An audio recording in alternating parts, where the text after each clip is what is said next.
Good evening. This is Adam Dubbin, and this is Florida Waters Weekly, coming to you here from Ocoee, Florida. And this is the third episode, our first of the 2017 calendar year. So welcome. What this show is about is we come together here to discuss what's going on with Florida's waters, and I'm trying to kind of bring everything to everybody's attention. So what I like to do here while I'm multitasking is, what I'm trying to do is bring all of this news and all of this information together so that we as Floridians can kind of empower ourselves with this information. And furthermore, I'm looking to use this information and all of this news and data to bring Floridians together in solidarity for water issues. So I'm glad you're here. If you're watching out there, feel free to, enter your comments in the comments, and I'll do my best to address them as I go through the show. So what I want to do first is I want to talk about some current events. So what I want to start with is the phosphate mines and the threat of litigation versus the U.S. Army Corps of Engineers and the United States Fish and Wildlife Service. So I'm going to post a link here in the comments. And so this news article that I've got open here, environmentalists to Fed, 60 days to fix mining violations or will sue. So this story came out on the 22nd, but it's an important story that I want to share with you all because it represents what we're kind of doing, fighting back against these industries that are tearing up our environment. So the lead is 4 environmental organizations this week filed a notice of intent to sue the U.S. Army Corps of Engineers and the U.S. Fish and Wildlife Service for approving more than 50 acres for phosphate mining in Central Florida. So it goes on to say what's going on. So the 4 projects the group have issue with are Mosaic Company's South Pasture Extension Mine, so there's our friend Mosaic, the DeSoto Mine, the Ona Mine, and the Wingate East Mine. The 4 exist just south of the Peace River watershed within 1.32 million acre area across a span in Manatee, Hillsborough, Polk, and DeSoto counties called the Central Florida Phosphate District. So you can read more about what's going on here, but they have basically put in a 60-day issue for fixing the mining violations, or they will bring it to court. Now, we don't know where that will go, but this is a story that I encourage everybody to go out and keep an eye on this. These are the type of things that we need to be kept apprised of. These are the issues that as they happen, we need to start jumping on them and saying, oh, this is happening. So we've got this potential lawsuit here. If 60 days from, I believe it's December 21st. This article I have here is December 22nd. So I put the link in the chat. So everybody can check that out. And I see my buddy Alex Vargas. Hey, man, I appreciate it. I really appreciate it, and I appreciate it coming from you. It's really, really good to hear. And I'll be sure to talk to as many of you as I can as this goes on. Hey, Dee, how you doing? Thanks for tuning in, and great to hear you from Tampa. Okay, so what I want to go to next is Bahamian sand imports to Florida beaches. So this is interesting. I'm going to go ahead and this is a Naples Daily News link that I'm going to provide you here to check out.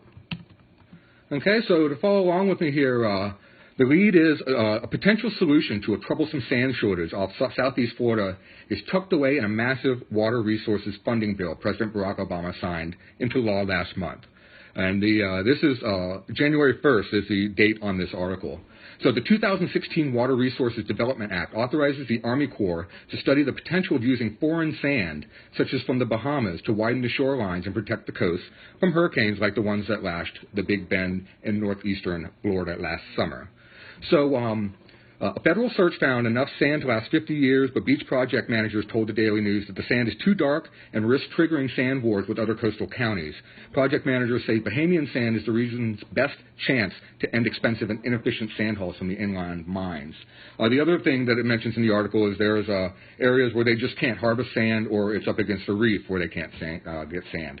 Now, I don't know anything about this other than what I'm reading here, but This could be something that we need to keep an eye on.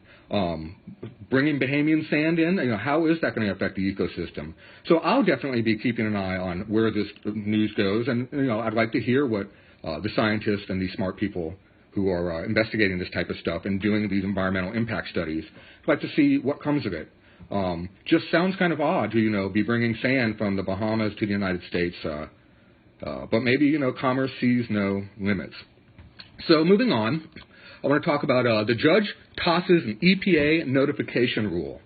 This is some bad news here. So what I have here is this is the Gainesville Sun link, and I'll post it in here so everybody can see it. Hello, Melling from Spain. Good to see you. And Landon from Wichita, Kansas. Yes. Chrissy Schaefer from Missouri. Yes. Thank you very much for tuning in with me here. So my next bit here is Judge tosses pollution notification rule. So Judge Bram D.E. Cantor, a name that comes up a lot when we talk about things that we're fighting with here in Florida. He's not really on the side of the more liberal-minded and the more environmental-minded. This Judge Cantor issued a 21-page order Friday siding with the business group's arguments that the department does not have the authority under state law to impose the notification requirements. So the department being the EPA. So the lead is, in a victory for business groups, an administrative law judge Friday ruled that the Department of Environmental Protection overstepped its authority in proposing new requirements for notifying the public when pollution occurs. So what this applies to is, the sinkhole at the phosphate plant in Polk County, and the sewage discharges in Tampa Bay. What has happened here is this has taken away the ability for the EPA to enforce the reporting of these accidents, and reporting to the public. So basically, this is going to allow these industries that are dealing with, they're dealing with materials that are hazardous in one way or another. They can kind of sweep it under the rug a little bit more, or at least keep it under wraps long enough that they can figure out what their next move is, and the population around there just suffers from whatever the spill caused. So this is really not a good thing for us right now, and it kind of really takes the sail out of our winds as far as empowering our citizens, because if these industries aren't forced to be open, be transparent, then they're going to continue to do the things that they have been doing, and it doesn't take a brilliant individual to see the trajectory that we're going on here. So that is that. That's not good news, and hopefully we can work around that. Maybe somebody out there can propose a citizen apparatus to sort of more of a watchdog group. If the government's not going to do it for us, we may just have to do it ourselves.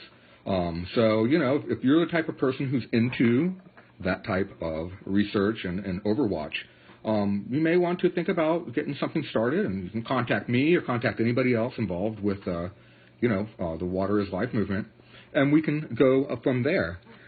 So I'm going to move on to the next story here, and this is an interesting one, and this actually comes my friend Dylan Hansen, media guru over on the East Coast, brought this to my attention, and I had glanced upon it earlier or later last year, and what we've got here is Florida Today, and I'm going to go ahead and give you all the link in here.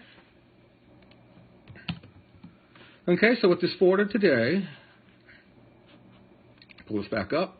All right, so yes on half-cent lagoon tax. So for the Indian River Lagoon, one of our threatened waterways, and it's just an awesome waterway. Done a lot of fishing on it, some great recreation. It's one of the gems of Florida. So let me read you the lead here. The Indian River Lagoon, the centerpiece of Brevard County's environment and recreation, I apologize, is a mess. Too much muck, too much algae, dead fish, foul-smelling water. Most of us agree on that, but are you willing to pay to clean it up? So what they proposed was a half-cent tax, per dollar sales tax in Brevard, which got passed. And the increases in this tax is expected to fund a 10-year $300 million Save Our Lagoon cleanup project and create an oversight board. Excuse me. So what this would do, the plan includes dredging millions of cubic yards of muck, capturing and rerouting stormwater away from the estuary, removing 300 septic tanks that seep pollution into tributaries, and continued public education on the times and ways to fertilize yards. So this looks like a really good approach to local and regional care for the environment. So it'll be interesting to see how this plays out. And we have a lot of people involved in the clean water movement in that area. So we'll be keeping an eye on it. But it'll be interesting to see how that works. And here in Florida, because the tourist industry is such a big thing, the sales tax goes even further than maybe some other places. And it's not an uncommon way to raise revenue here in Florida. There are many counties that also have half-cent taxes that they add for certain things. So, again, something to keep our eyes on. Okay, so what I want to go to next is I want to do a little follow-up on what I mentioned last week about the Apalachicola Bay River, the water wars with Georgia, and wanted to kind of see if I can bring something back up about that. And this is what I have here. So what this is an article from the Daily Report, Special Master Orders Georgia-Florida Water War Settlement Talks. So this is from January 5th, very recent. The lead is a court official on Tuesday ordered attorneys for Florida and Georgia to try to settle a years-long dispute over water use in the region. Now, the article goes on, and actually this is a pretty good article to kind of briefly brings you up to speed. But the dispute focuses on a watershed in western Virginia, eastern Alabama, and the Florida Panhandle. The Chattahoochee and Flint rivers flow through Georgia and meet at the Florida border to form the Apalachicola, which flows into the Apalachicola Bay. Apalachicola Bay is famous for its oysters, or at least was once upon a time. Alabama isn't directly involved in this case, but has sided with Florida, encouraging a cap on Georgia's use, which is interesting. A person I would reach out to find out more about this would be Mr. Quarterman, John Quarterman, who is now the Swanee River keeper, but he is also based in Georgia and really at ground zero with this. So I will probably reach out to him at some point just to get a little bit more about this. But, this is another example of the various water issues we have around the state. We don't need to be segregated because we all have water issues that need to be resolved. And the resolution to them, while we do have diverse methods of dealing with them, they all sort of fall under the same umbrella. And so working together and being aware of what's going on in other places is going to really help the clean water movement. So again, I put that link in there. If you all want to read it, it's worth reading. It's got good information. That leads me now to something that I talk about, trying to keep up with current events and public hearings and things like that. So this Wednesday, the 11th, the Florida Senate Appropriations Subcommittee on the Environment and Natural Resources is having a meeting, and they'll be discussing the sending of the water south of Lake Okeechobee and water management down there. Senator Joe Negron, the incoming president of the Senate, has a plan to buy land south of the lake and to give some relief to the estuaries heading to the east and west. So it'll be interesting to see how that turns out. I'm planning on going up there to watch it, document it, and see how that goes, because that's another example of the events that we need to be aware of, the events that we need to be sitting in on, the events that need to be broadcast, so that we know what the government has in store, what they intend. We can have a better idea of the leverage that businesses have and what we can do to mitigate these issues. So knowledge is power, and being part of the process is also power. So that's what I'm trying to empower you with this here. So I'm going to go ahead and copy and paste a copy of the agenda. There is the agenda. Okay, and then the last thing I want to say about Around Florida Topics is, so I don't know if you've noticed or not, but John Heim and the Southwest Florida Clean Water Movement, they have been staging a protest on the Fort Myers Bridge on the way to Fort Myers Beach. every day since January 1st, and he will continue doing so until the 15th. What they are asking for is for the city to transparently test the water and share the results with the public, with the interest of moving forward and keeping the water as clean as possible. So if you live in Naples-Fort Myers and you'd like to support John, he'll be out there on that bridge every night until the 15th, and we'd love to see you out there, I'm sure. So I want to make sure I give a shout out to him because I know he's working really hard down there to bring as much attention to their issues as he can. Now, I'm going to take a minute here to kind of look through the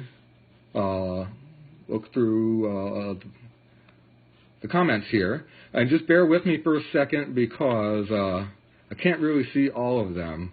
But let's see. All right, I may have a hard time. Let's see. Let me see if I can scroll down through here. All right, hello, Sandra from Northeast Alabama. Hey, Troy, how you doing, buddy? And thank you all for sharing. And Lynn Brownfield can use our advantage to warn residents of potential hazards. That's exactly correct. That's exactly right. Lisa Brandon from Georgia, hey. Hey, Ilya, Andy, Connie. How much has wildlife been affected? Landon. I'm not sure where that question came from, but again, I have posted the links to everything I just discussed in the comments here. So you should be able to find answers like that in there. So I think I caught everybody. Let me make sure. Lynn Brownfield from Davenport, Florida. Thank you, Lynn. Pam Fox from Lakeland. Pam, thank you.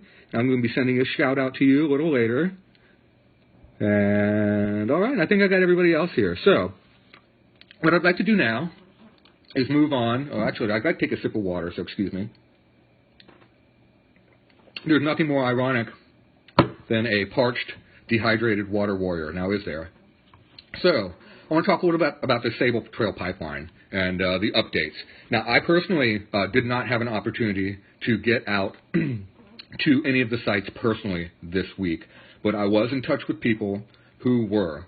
And there are some videos out there, and I will link a couple of them here. But what I'm going to do first is Elena Marshall, our representative here in Central Florida, she tells me they seem to be doing Union Station work, which means that's the compressor station at Reunion, Florida. So they're at it. There are pipes above ground that they're working on, but there are still other sites that seem to be untouched or still in their nascent stage. So they are prepared like they were before, but I didn't see anyone working. So what it sounds like is that they're making some progress, but they have not really been working at the pace they were like before Christmas, before the holidays. So there are still some areas where they haven't made a lot of progress, for the lack of redundancy, they've made a lot of progress. So if you're looking to help out and get out and see what's going on and help document it, there are a lot of options and opportunities here in Central Florida. And then my friend Connie Bryant reports from Denalion, and she says that she was there yesterday, and right now they're hauling out all the huge tree stumps and grinding them up. So what we're talking about, the particular site we're talking about, is right next to a karst feature near a high school. All the wetlands have big wooden skids covering them, and some three thick because they are sinking into the mud. So what they use are these like really large railroad ties, and they use that to sink into the mud and create a foundation. And what she's saying is that the marshland is so boggy that it takes 3 of these massive wood pile things to put into the ground to stabilize. So, it's one of our concerns here is, that these are crossing through sensitive wetlands. And if I can take a moment to say, these wetlands are how water recharges back into the aquifer and back into the groundwater. So they're basically, they're like the kidneys in the human body, or they're like a filter. That's precisely what they are, and they're critical. Like the human body without kidneys, you're going to die. And so our environment, this particular, especially around this karst environment, it will be permanently damaging, crippling, and certainly will not be as fit for human consumption and use as we prefer it to be. And certainly our tourist industry will not weather that well. So continuing on with what Connie told me, they may be there today, Friday, with the bulldozers to take the topsoil off and officially clear the easement like they have on the high school road. So this is at a different spot, but this is near Denellen. They're working so fast it's shocking. I had to bring supplies to the SWC today, so she didn't get a chance to see it. But she did do a live feed there yesterday, and I'm going to give you the copy pasta. Hello, Kim. Welcome back from Standing Rock. Can't wait to have you here in Florida. Will they remove them after they finish things up, Lisa asked, the wooden things. From the places where I've seen them finished, I've not seen any removed yet. So I don't know if those are going to be permanent or not. I get the feeling that they are. That's worth looking into. It is pressure-treated wood, so it's not, just wood, plain old wood. I don't know what to say for that, but I will look into that. I will definitely look into that. So let's see. Did I give you the link? I did. So this is Connie's video here that I put in there.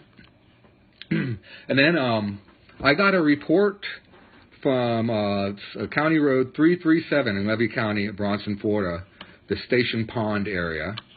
And I'm going to go ahead and put this into the chat as well. And so you can see what's happening here. Okay, so this is at a private residence out, like I said, and I'll go ahead and copy paste this. And don't want to give the individual exact location, but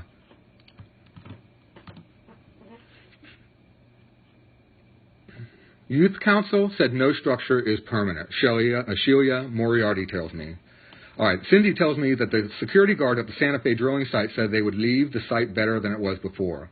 With trees and nature and stuff. Not. Seriously. That's just, Yeah, exactly. So we don't have a lot of faith in these people, obviously. We don't have a lot of trust in them. And it would be nice if once in a while they did something to surprise us. That's like, wow, maybe they are going to hold their word. But we're not holding our breath, and they certainly aren't looking to do it. So there we go. So that's the Sable Trail. Now, I also want to mention quickly the Southeastern Connection. So we don't want to forget about this because the Southeastern Connection is going right now. So what I got today was a report from my buddy Corey Cottrell, through him, one of his intel agents. And the report is that the pipeline is going in basically between Lake Wales and Yeehaw Junction. So let me see if I can chase down some of this to show you.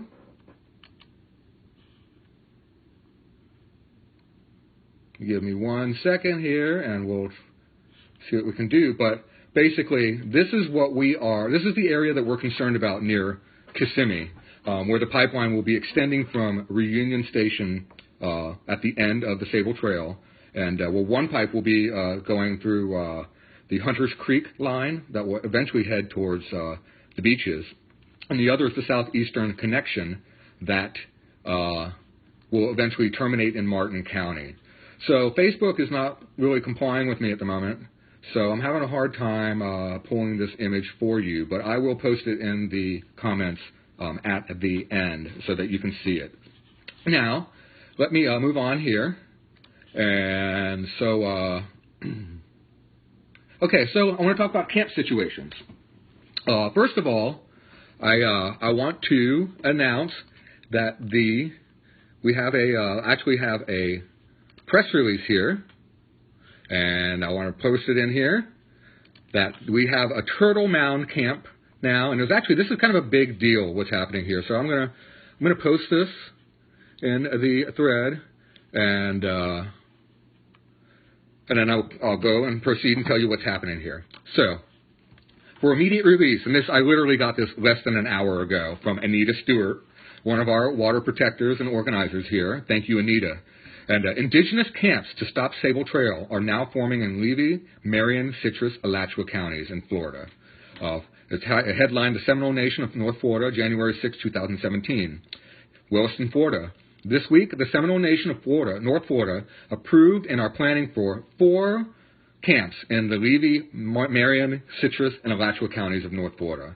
The grassroots activists and the water protectors of Stop Sable Trail were the original online organizers working to stop the Sable Trail pipeline and are joining the camps to form an environmental protector alliance sanctioned by the Seminole tribe of North Florida.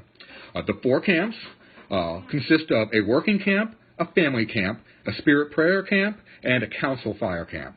The already existing Crystal Water Camp that was located at Fort Drum, Florida, will be moving to one of these locations, or I actually have a bit of an update. That will be happening, but we're still looking to establish a camp here in Central Florida near the Kissimmee River, where I was talking about earlier. So we may even get a 5th camp, or we'll see how this plays out. But I just want to focus right now on the opening of this Turtle Mound camp. So experienced activists, water protectors, trainers, campers, and families are welcome. The campers will adhere to peace and creative nonviolence. That's key. We don't need anybody who is not down with, being peaceful and relaxed and dealing with things in adult manners. Nonviolence, no weapons. So I'm going to go on. So no weapons, no drugs, no alcohol, no violence, no pets except service animals at any of the locations. These will not be direct action camps. Okay, so these are no signage, markings, or public identification by participants will be permitted for security reasons. So, these are discrete camps where people will be able to stay, and you will have access to direct actions from that spot. But the spots themselves, the camps themselves, are not where the direct action takes place. Keep that in mind. So, if you go to the link that I provided, we've got all sorts of URLs here to all the different things going on, and so you should be able to find out what's going on. And as people come down from up north into Florida and they settle into our camps, we're opening up more and more. And from what I understand, the way that they're structuring all of those camps up north is almost like there's going to be a training and educational component to it as well. So it's going to be cool. I can't wait to see how everything turns out with it. So that's good news. What else do I want to bring up here about that? So the Sacred Water Camps and the Water is Life Camps are both obviously fully operational. So things are going well with that. As I mentioned, the Kissimmee River area camp is still to be determined. But today I made some really good headway with Pam Fox. Thank you, Pam, for all of your work. You did a great job getting us connected with the Maddox Ranch in nearby Lakeland. And we're all going to be moving forward and seeing how that goes. Ronald Reedy, the person in charge with this Crystal Waters Camp and an excellent organizer, is also involved with the process. And he had some time. He spent almost 2 hours today talking with the Maddoxes. And so we're working on that. We also have a spot in St. Cloud we're going to be checking out in a couple days, thanks to Justin Harvey. So Justin, one of our media gurus, another great media guru we have, was responsible for that find. So we're working on it as best as we can, but it's been a grueling process. And poor Ronald Reedy has just, he's been working his butt off down there and, spending his own money, sweat, tears, effort. So hopefully we can get him set up. It'll help get something set up down here soon because, like I mentioned earlier, the Southeastern Connection, it's well on its way to being drilled. And I've even heard that they've already drilled under or begun drilling under the Kissimmee River. Hey, Ronald, I see you out there, buddy. Thanks, man. I appreciate it. So we need to really kind of get on top of that. And I'm doing my best among all the other things, all the other hats I wear and all the other balls that I juggle. That's one thing I'm trying to help out with. But if you have any good resources and you can step up and do this better than I or better than any of us else, please, let it be known. The key, again, is finding viable land for us to set a camp up on in Central Florida, basically Osceola County, South Central Osceola County. So let us know. Okay, so then I want to let you all know, so I mentioned before that I'm going to be heading up and to check out what's going on in Tallahassee. So on the way, on Tuesday, Dylan Hansen and I are planning, again, the Dylan Hansen I mentioned before, are planning to basically survey the Sable Trail pipeline from here in Central Florida up to the Live Oak area before we have to turn westward to head to Tallahassee. So hopefully we'll be able to capture some good media to share with you all, get some live feeds. Just keep following me, and I'll keep you informed of what's happening with that. It should be pretty cool. If you haven't seen any of Dylan's work so far, I want you to at least take a look at his latest offering. This guy's good. He's doing some great work, and I'm privileged to have the opportunity to work with this guy. And he's a great guy, man. So here it is. Share it far and wide.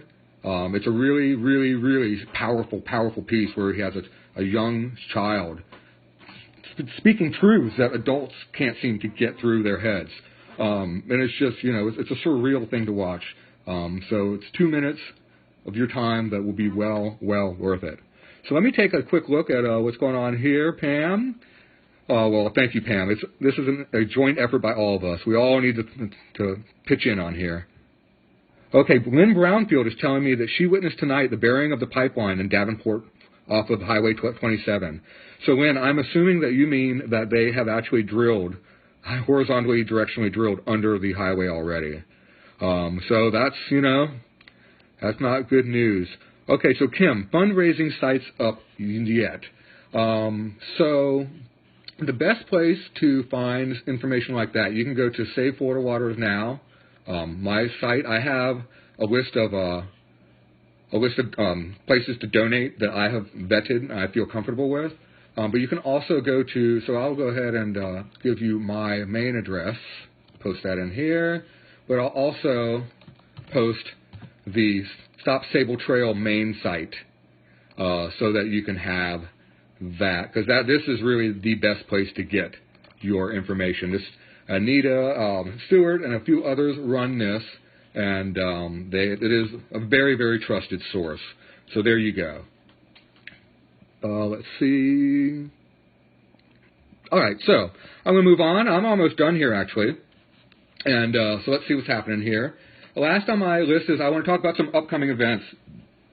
So first of all, the Sierra Club is going to be hosting a Water Protectors Forum at the Newberry Library on January 10th at 4:45, with Marilee Malwitz-Gibson, who she is the Sierra Club representative here in Florida. So if you're in the Gainesville, Newberry, Alachua County, Marion County, Levy County, Citrus County areas, it might be a good idea to get out there and meet Ms. Gibson and kind of get up to speed with what's happening. I have met her, talked with her, and I'm in contact with her, and she's an excellent resource and somebody who, if you're interested in being part of the water movement, she's certainly somebody you need to be at least introduced to and somebody you should talk to.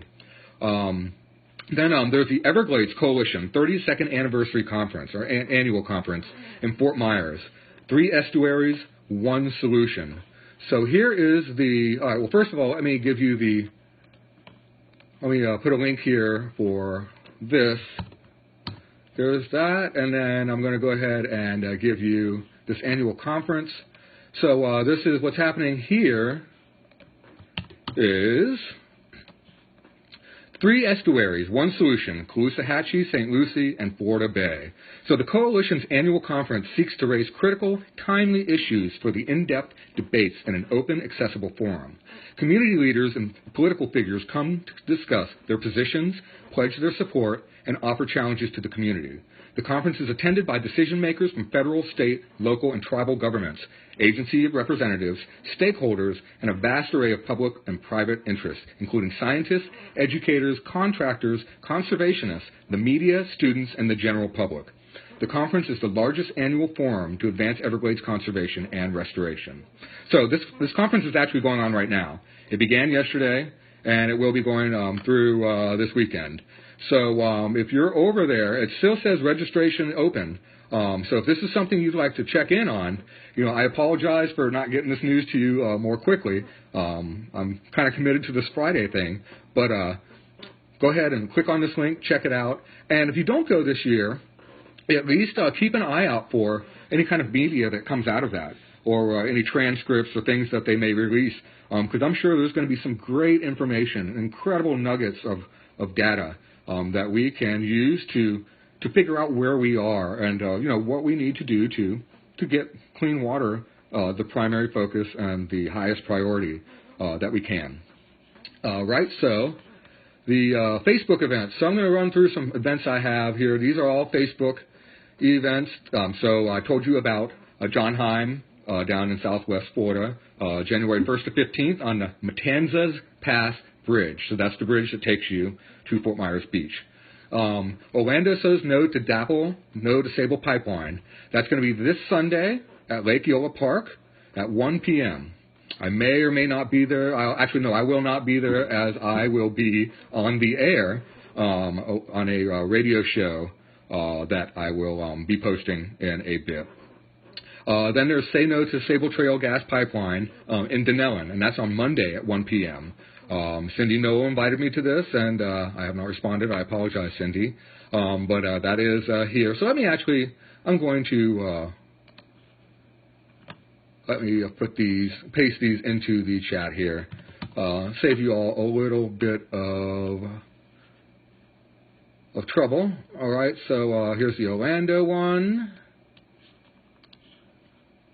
All right, just populating these URLs here for you all. All right, hang on one second. Okay, I just talked about I just posted that. All right, so here's the Denellen one. Okay, and let's see what else we've also got. I'll say Sable Trail protest by Duke Energy in High Springs. So this is one that Marilee Mallett Gibson is involved with. This is at 515 Northeast Santa Fe Boulevard in High Springs, Florida, from 10 to, it says January 10th at 9 a.m. So let's go ahead and give you this URL.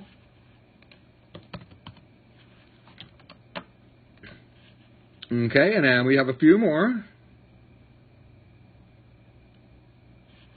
One second here. Okay, then there's the No Sleepy Creek Water Permit demonstration in Palatka.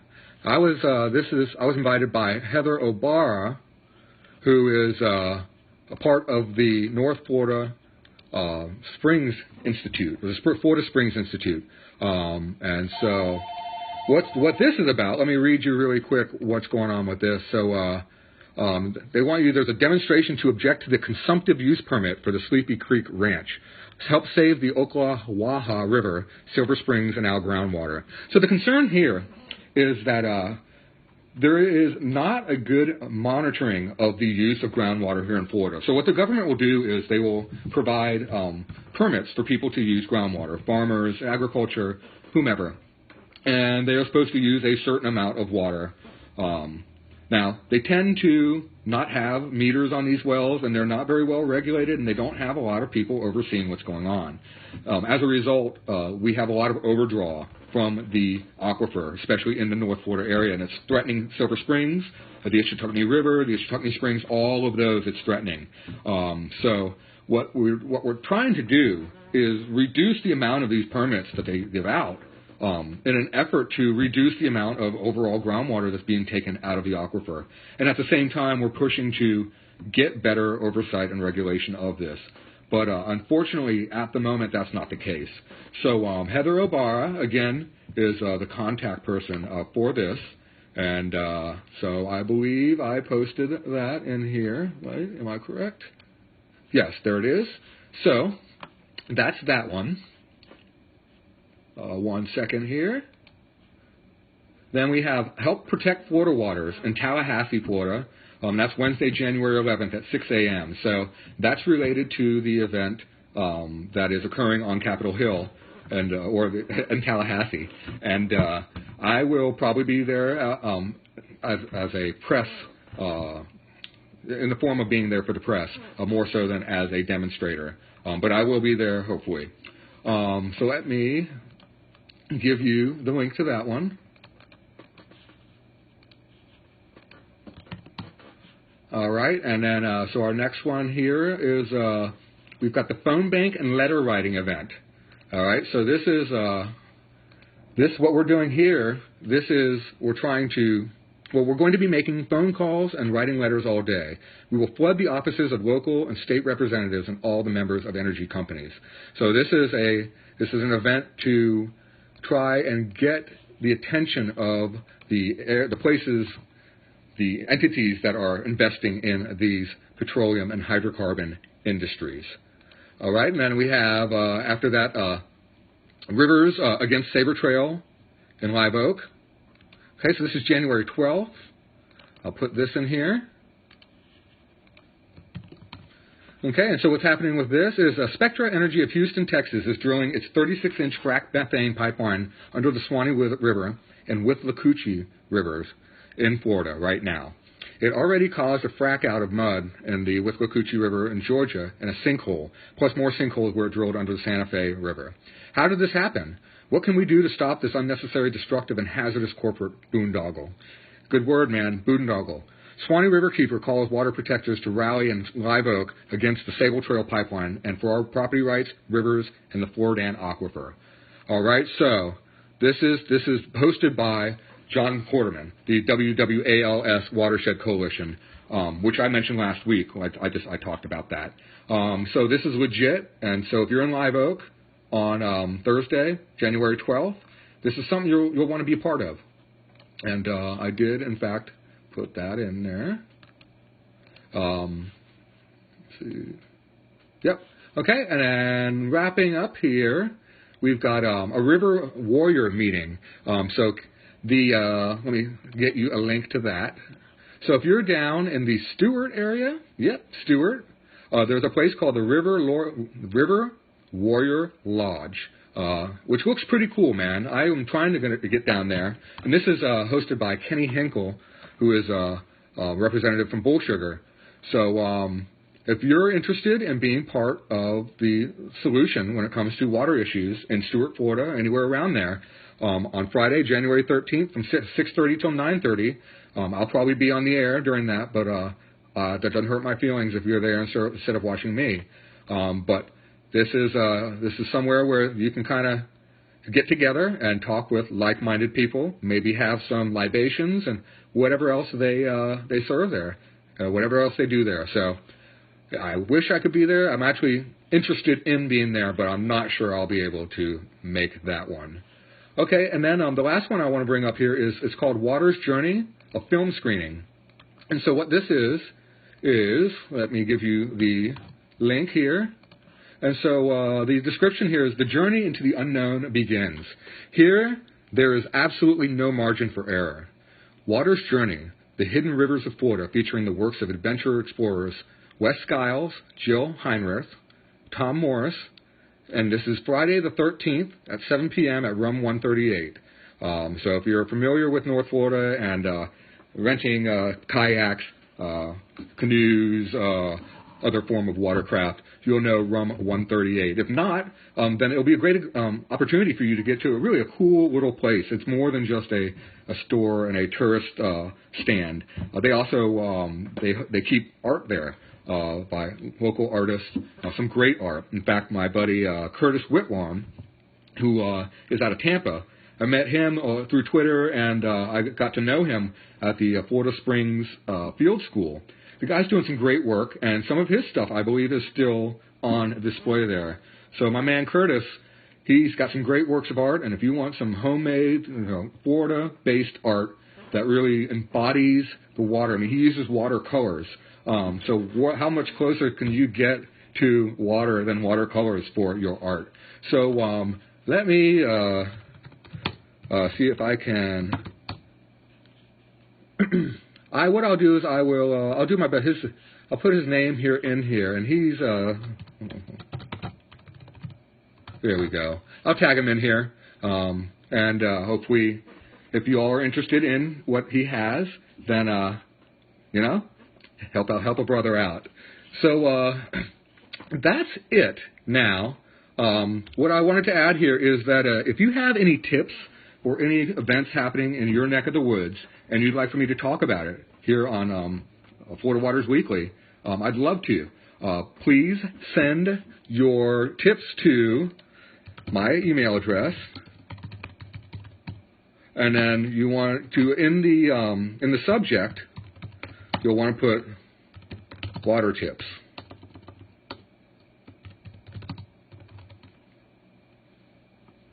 All right, and I'm going to make this unlinkable in the comments just so we don't get any spam issues. But there you go. So if you're out there and you want to help me out and want to get something exposed, let me know and I'll do my best. So before I take off here, let me take off what's going on. Okay, so Lynn Brownfield says January 14th, call to action at the Swanee River Park at 11 a.m. Thank you, Lynn. Can you post a link to that event, please, so other people can find out more about that? You're very welcome, Sherry. You're very welcome. Right. Okay, let me just go through here. All right. Ronald Reedy. Water samples can be taken and sent to an independent laboratory for testing. It is a non-biased lab that hasn't been bought out by the government or big oil. Right. So, excuse me, talking about I feel like he's referring to Southwest Florida and what John Heim is trying to do. I think what they're trying to implement, though, is something of more of transparent government. So while, the private citizens could do that, and they should, I think that their goal is to get the local government to, they're paying their taxes, get the local government to be more involved with that clean water. So thank you for passing that information along, though. I certainly would encourage them to try to privately test that water as well. Okay, so can I post the one in Orlando? Pam, I think I did, right? So the one at Lake Eola, I posted in here. Okay, Cindy Noel posted the Florida Water is Life Camp link there, so that's good for everybody to have. Hey, Jim, good to see you, buddy. Okay, so Pam Fox says she would like to get in contact with somebody in her area to bring about peaceful protests. So, Pam, you're there in the comments. So if you're watching this and you're reading through the comments, there she is. So please contact her if you feel like you could be of help. This is all about bringing people together. It's all about unity. All right, so let's scroll through here. Okay, people helping out other people. Okay, so I think I've got everything here. So I'm going to go ahead and wrap this up. But thank you all for being here with me tonight. I appreciate it. And as I go into my next phase of this show, I think I can tell from what I'm seeing here that the recording is definitely better. But I will be improving the show more and more as time goes by. Thank you, Callie. Yes, I am the progressive Marco Rubio.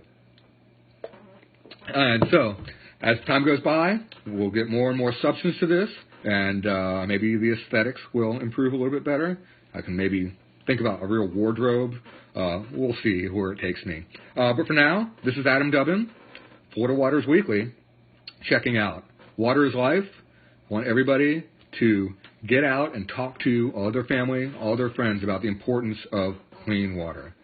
Thanks again for tuning in. Thanks again for sharing. I'll be here again next week. See you then.